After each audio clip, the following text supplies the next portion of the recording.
Kajon, Simbov syn, veľmi rada ťa spoznávam. Naozaj? Áno, určite. Koniec koncov, nezáleží na tom, kde kto žije. Sme predsa Levi. A to je hlavné. Ver nie je väčšia radosť, ako vládnuť okolo nás.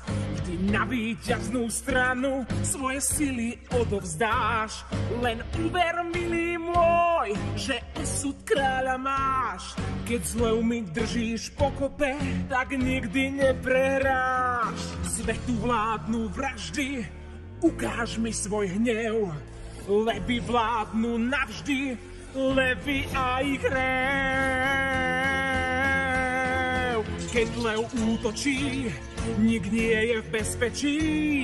Levý rev je tým, jemu nič nestačí. Tie hranice sú jasné, tak vypusť svoje vášne. Levi, Levi a ich hrev. Na čo ja mám takto vládnuť? Bol by som krutý kráľ. Používať silu, aby rešpekt som mal. Svetu vládnu vraždy, ukáž mi svoj hnev. Levi vládnu navždy, Levi a ich hrev.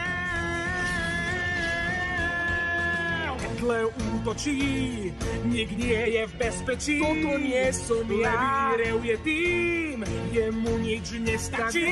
Tie hranice sú jasné, tak vypusť svoje vášne. Levi, Levi a ich hrev. Zira, vyzerá to, že máme na správanie levov dosť rozdielne názory. A práve preto sme tu.